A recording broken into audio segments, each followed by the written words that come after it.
بسم اللہ الرحمن الرحیم۔ السلام علیکم۔ آج 26 مارچ 2026 حیدر قریشی اپنی ادبی بیٹھک کھول کر حاضر ہوں، اور آج میں نے اپنا ایک افسانہ سنانا ہے۔ یہ غالباً 1980 یا 81 کے زمانے کا افسانہ ہے، میرا خیال ہے 80 کا مجھے لگتا ہے۔ تو بے ترتیب زندگی کے چند ادھورے صفحے۔ ایکچولی اس افسانے میں بار بار الگ الگ پیراگرافس آئیں گے، دو ٹائپ کے پیراگرافس آئیں گے۔ ایک پیراگراف جو ہوگا وہ میری شوگر مل کی مزدوری کے زمانے کی زندگی سے متعلق ہوگا، اور ایک جو ہوگا وہ میری امیجینیشن یا تخلیقیت کا وہ ایک اظہار ہوگا اس میں، اور وہ سارا ایک چین کی طرح چلتا ہوا اینڈ میں آ کے تو یکجا ہو جائے گا۔ گویا حقیقت اور امیجینیشن دونوں چلتے چلتے اینڈ پہ آ کے تو اور یکجا ہوتے ہیں۔ اور پلس یہ ہے کہ اس میں تقدیر کے فلسفے کو، جسے مذاہب نے اپنے حساب سے، صوفیاء نے اپنے حساب سے، فلسفے نے اپنے حساب سے 100 طرح ایڈریس کیا ہے، اور صدیوں سے یہ ایڈریس ہوتا ہے، تو میں نے جو ایک اپنی معمولی سی ذہنی سطح ہے اس کے مطابق تقدیر کے اس فلسفے کو بھی اس میں بیان کیا ہے۔ تو اینڈ میں آ کے وہی بھید کھلتا ہے، وہ جو کہتے ہیں نا، قطرے قطرے پر اور دانے دانے پر نام لکھا ہوتا ہے۔ یہ سمجھ لیں کہ اس بات کا اس میں پریکٹیکلی اظہار ہوگا۔ تو میں افسانہ پڑھنا شروع کرتا ہوں، کیونکہ افسانہ تھوڑا سا اتنا ڈیوریشن ہے کہ شاید مجھے غزل نہ سنانی پڑے۔ تو میں افسانہ پڑھتا ہوں جی۔ بے ترتیب زندگی کے چند ادھورے صفحے، جو میری روح میں بس زہر گھولتا ہی رہے، جو میری روح میں بس زہر گھولتا ہی رہے، میرے نصیب میں چینی کا کارخانہ تھا۔ یہ کہانی اس عجیب و غریب لمحے سے شروع ہوتی ہے جب تقدیر کے بارے میں میرے شکوک یقین کی حد تک پختہ ہو چلے تھے۔ اسی لمحے میں تقدیر کو ایک ڈھونگ سمجھ کر اسے سرمایہ داروں کا استحصالی ہتھ کنڈا قرار دینے والا ہی تھا کہ کسی نامعلوم قوت نے اس لمحے کو منجمد کر دیا، اور میں شک اور ایمان کے درمیان معلق ہو کر رہ گیا۔ یہ پہلا۔ اب دوسرا۔ ملک میں حکومت کی تبدیلی سے پالیسیوں میں بھی بنیادی تبدیلیاں آ رہی تھیں۔ پہلے مزدوروں کو جتنی بے جا چھوٹ دی گئی تھی، اب اس سے بھی زیادہ بے جا گرفت ہو رہی تھی، اس حد تک کہ میں جو مزدوروں کی بے جا چھوٹ کے عہد میں اپنی مزدور یونین کا ماتوب مزدور تھا، مجھے اس یونین کا سرگرم رکن بن جانا پڑا، اس لیے کہ مسئلہ میری ذات کا نہ تھا، مزدور کے اجتماعی مفاد کا تھا۔ انہی دنوں ایک اور صنعتی ادارے میں ایک معمولی سے بہانے کی آڑ میں سینکڑوں مزدوروں کے سینے گولیوں سے چھلنی کر دیے گئے۔ یہ حکومت کی طرف سے ملک کے تمام مزدوروں کو عملی دھمکی تھی۔ مزدور اس دھمکی سے مرعوب ہونے کی بجائے مزید اشتعال میں آ گئے، تاہم سرمایہ داروں اور ان کے ایجنٹوں کے حوصلے بھی بلند ہو گئے۔ اس صورتحال میں جب میری اپنے چیف کے ساتھ ٹھن گئی تو غیر متوقع طور پر انہیں کئی دفعہ میرے ہاتھوں شکست سے دوچار ہونا پڑا۔ اس صورتحال میں جب میری اپنے چیف کے ساتھ ٹھن گئی تو غیر متوقع طور پر انہیں کئی دفعہ میرے ہاتھوں شکست سے دوچار ہونا پڑا۔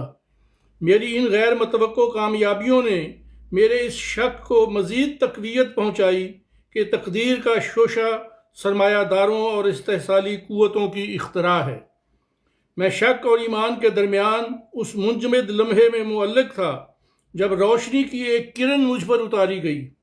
اس کرن نے مجھے مقدر کے بارے میں بہت کچھ بتایا، لیکن جب اس نے یہاں تک کہا کہ دانے دانے اور قطرے قطرے پر نام لکھ دیا جاتا ہے تو مجھے اپنے شدید اختلاف کا اظہار کرنا پڑا۔ تب اس کرن نے مجھے پانی کے ایک قطرے کی بابت علم دیا کہ اس پر میرا نام لکھا گیا ہے۔ اس کے ساتھ ہی مجھے اس قطرے کی پہچان اور اس کے ذائقے سے آگاہی کی خاص قوت بھی دی گئی۔ روشنی کی اس کرن نے واپس جاتے ہوئے کہا، تمہیں اس امر کی کھلی چھٹی ہوگی کہ تم اس قطرے پر لکھی تحریر کو مٹا سکو۔ پھر نیا پیراگراف ہے، ملز کا صنعتی امن سخت خطرے میں ہے۔ ملز انتظامیہ جھلاہٹ کا شکار ہے۔ ادھر ہماری پے در پے کامیابیوں نے ہمارے حوصلے بھی بلند کر رکھے ہیں، نتیجتاً کسی مفاہمت کا کوئی امکان نظر نہیں آ رہا۔ اپنے چیف کو میں نے زچ کر کے رکھ دیا ہے۔ ذاتی طور پر مجھے کئی خوشنما لالچ بھی دیے گئے، مگر میں لیڈری کی دھن میں مست چلا جا رہا ہوں۔ لیکن ایک اچانک اور غیر متوقع حادثے نے مجھے منتشر کر کے رکھ دیا۔ ملز انتظامیہ کا پورا بورڈ بیٹھا ہوا تھا جب مجھے بلایا گیا۔ وہاں ملز کے جنرل مینیجر نے صنعتی گڑبڑ کی تمام تر ذمہ داری مجھ پر ڈالتے ہوئے مجھے انتہائی غلیظ اور لچر گالیاں دیں۔ میں اپنی ڈیوٹی کی جگہ پر نہیں تھا، اس لیے بہت کچھ کر سکنے کے باوجود بھی کچھ نہ کر سکا۔ صبر و تحمل سے گالیاں کھا کر لوٹ آیا۔ ملز میں پے در پے کامیابیوں کے بعد یہ میری پہلی اور بھرپور ناکامی تھی۔ پھر نیا پیراگراف، ملز کے بیکنگ ہاؤس کے انچارج نے، جو خود بھی یونین کا سرگرم رکن تھا، میرے ساتھ دلی ہمدردی کا اظہار کیا۔ چائے منگوائی اور ہم آئندہ لائے عمل کے بارے میں گفتگو کرنے لگے۔ چائے کا کپ ہاتھ میں لیتے ہوئے میرے ہونٹوں پر مسکراہٹ پھیل گئی۔ وہ قطرہ جس پر میرا نام لکھا تھا اس چائے میں موجود تھا۔ میں نے کچھ دیر اسے غور سے دیکھا، سوچا اور پھر چینی کی ایک بوری پر پورے کپ کو اس طرح انڈیل دیا کہ وہ قطرہ بھی اس میں جذب ہو جائے۔ میرا مزدور ساتھی مجھے ہونکوں کی طرح دیکھ رہا تھا۔ یہ تقدیر کے مقابلے میں میری پہلی کامیابی تھی۔ پھر نیا پیراگراف، ملز میں پے در پے کئی اہم واقعات ہو گئے ہیں۔ ملز انتظامیہ کی اشتعال انگیزیوں کے نتیجہ میں مزدوروں نے ایک دن 4-5 افسروں کی زوردار پٹائی کر دی، مگر افسوس کہ جنرل مینیجر اس ہنگامے سے بچ نکلے۔ پولیس آئی، گرفتاریاں ہوئیں، آخر 15 مزدوروں کے استعفوں پر مفاہمت ہو گئی۔ تمام جھوٹے سچے مقدمات بھی واپس لے لیے گئے۔ جس دن 15 مزدوروں کے استعفوں کا معاہدہ ہوا، میرے چیف نے خاص طور پر فون کر کے میری خیریت دریافت کی۔ مجھے اس بھرپور شکست کا احساس تھا، مگر جب مزدوروں کے ہاتھوں افسروں کی زوردار بلکہ چٹخارے دار پٹائی کا خیال آتا تو اس شکست کا احساس زائل ہونے لگتا۔ یوں بھی پٹائی کرنے والے مزدوروں نے تو کوڑے کھانے اور قیدیں بھگتنے کی توقعات کے ساتھ یہ کارنامہ سر انجام دیا تھا۔ گویا محض استعفے دے کر وہ سستے چھوٹ گئے۔ پھر بھی سبکی کا ایک احساس ضرور موجود رہا۔ میں اور تو سب کچھ بھول سکتا تھا، مگر جنرل مینیجر کے گھٹیا سلوک کو فراموش کرنا میرے لیے بے حد مشکل تھا۔ اپنی توہین کا انتقام لینے کے لیے میں کسی مقدر سے بھی ٹکرا جانے کے لیے تیار تھا۔ نیا پیراگراف، ایک چھٹی کے موقع پر ہمارے پورے سٹاف نے ایک بھرپور پکنک منانے کا پروگرام بنایا۔ خاصی دلچسپ پارٹی تھی، مگر کوکا کولا کی ایک بوتل کھولتے ہی مجھے احساس ہوا کہ پانی کا وہ قطرہ اس بوتل میں موجود ہے۔ میں نے طنزیہ انداز میں اس قطرے کو دیکھا اور پوری بوتل نہر میں انڈیل دی۔ میرے چہرے پر ایک فاتحانہ مسکراہٹ پھیل گئی۔ یہ مقدر کے مقابلے میں میری دوسری کامیابی تھی۔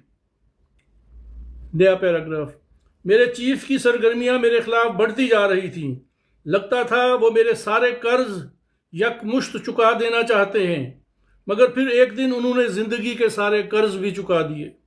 اچانک اطلاع ملی کہ وہ دریا میں ڈوب کر ہلاک ہو گئے ہیں۔ ملز انتظامیہ کا پورا بورڈ کنارے پر موجود تھا، مگر کوئی بھی اپنے ڈوبتے ساتھی کی مدد نہ کر سکا۔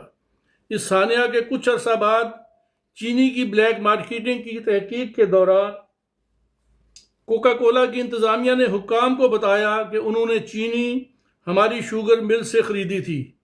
چنانچہ ملز پر چھاپا پڑا اور تحقیقات کا سلسلہ وسیع ہوتا گیا۔ پھر نیا پیراگراف، ایک عزیز کی شادی کے سلسلہ میں چند دنوں کے لیے کراچی جانا پڑا، تو وہاں ایک دن سمندر کی سیر کا پروگرام بھی بن گیا۔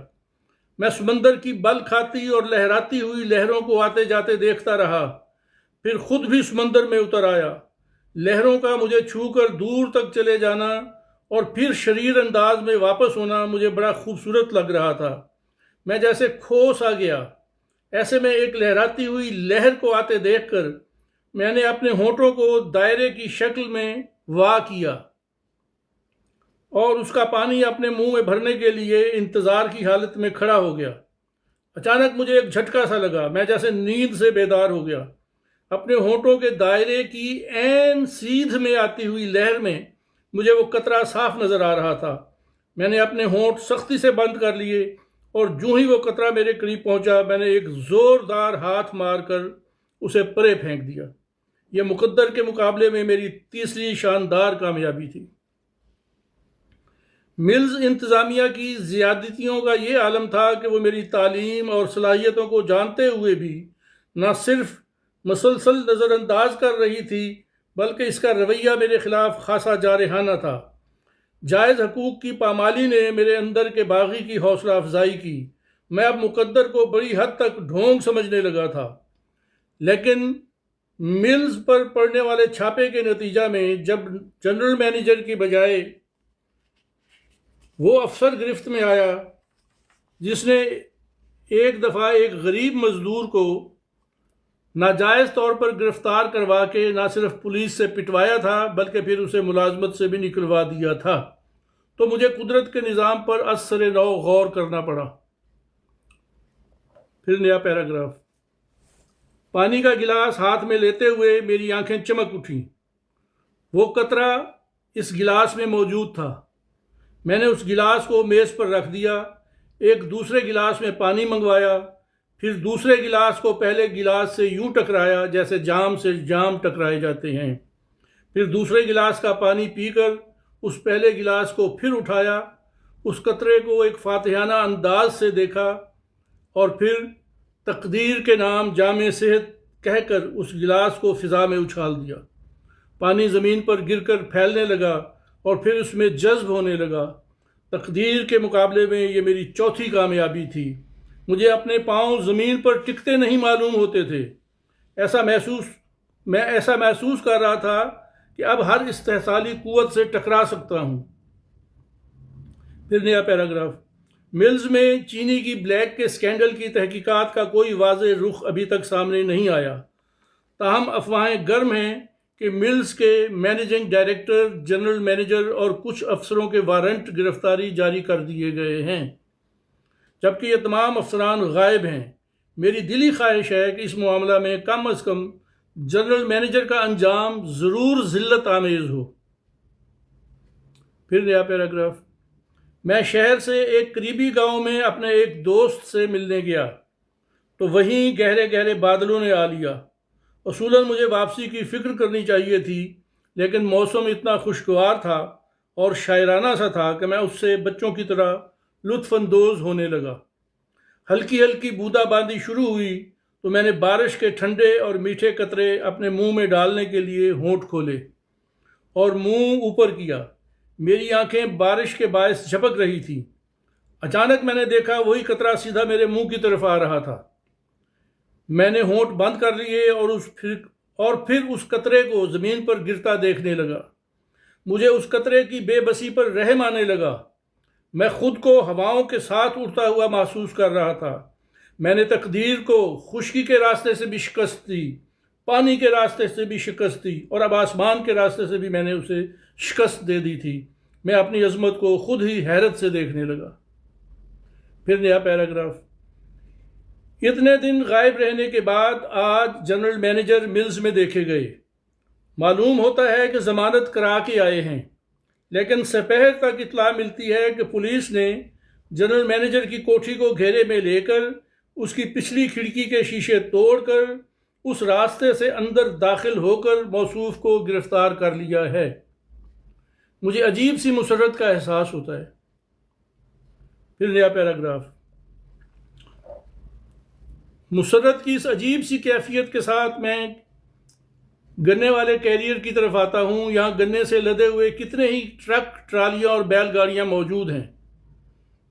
میں ایک ٹرالی سے ایک اچھا سا گنا نکال کر اسے صاف کر کے دانتوں سے چھیلتا ہوں، مگر پہلی گنڈیری چوستے ہی مجھے احساس ہوتا ہے کہ وہ قطرہ میرے منہ میں پہنچ چکا ہے۔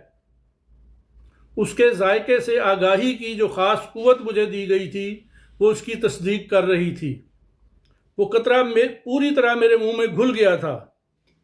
میں نے تھوک کر اس قطرے کو پھینک دینا چاہا، لیکن پھر دانستہ طور پر اس قطرے کو حلق سے نیچے اتار لیا۔ اس قطرے کے میرے اندر جاتے ہی میرے اندر روشنی سی بھر گئی۔ میری انا سے تکبر کی ساری گرد اتر گئی اور پھر میری انا اس روشنی میں ڈوب گئی۔ اس روشنی میں نے آنے والے تمام دنوں کو دیکھ لیا اور میرے چہرے پر اطمینان کا نور پھیل گیا۔ تب ہی وہ منجمد لمحہ پگھل گیا جس نے اس کہانی کی ابتدا کی تھی۔ تو یہ جی کہانی تھی میری، اور میرا خیال ہے کہ اس میں تقدیر کے فلسفے کو میں نے اپنے حساب سے، اپنی ذہنی سطح کے حساب سے تھوڑے سے ڈھنگ سے بیان کر دیا ہے کہ یہاں تک ہم آزاد ہیں اور یہاں تک ہم پابند ہیں۔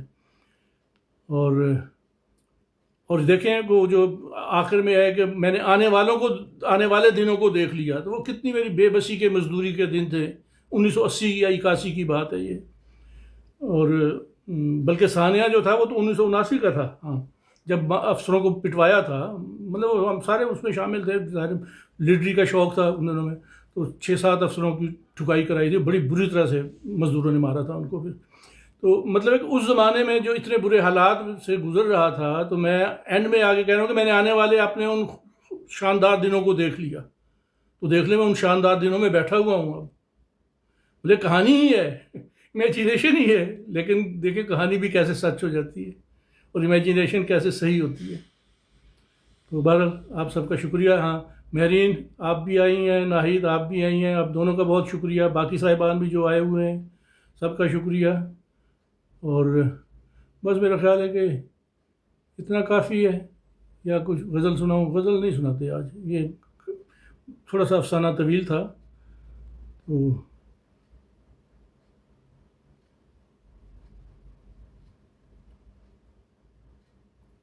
ٹھیک ہے جی، پھر میں اب اجازت چاہتا ہوں۔ یا تو آپ لوگوں نے کچھ نیچے لکھا ہوتا نا کہ موتی پرونے کے علاوہ کوئی بات لکھے نا، کوئی نئی غزل سنائیں، فرمائش کرے تو پھر تو میں سناؤں نا، ورنہ خیر ہے۔ چلے ٹھیک ہے جی، پھر اللہ خیر رکھے۔ تو میری طرف سے خدا حافظ، انشاءاللہ جلد پھر ملیں گے کسی اچھے، بلکہ اگلی دفعہ شاید کوئی تھوڑی سی سنجیدہ موضوع کی بجائے کوئی ہلکے پھلکے موضوع سے بات کروں۔ دیکھتا ہوں کیا لاتا ہوں اگلے 1 آدھ دن میں۔ خدا حافظ جی، سب کا شکریہ اور خدا حافظ۔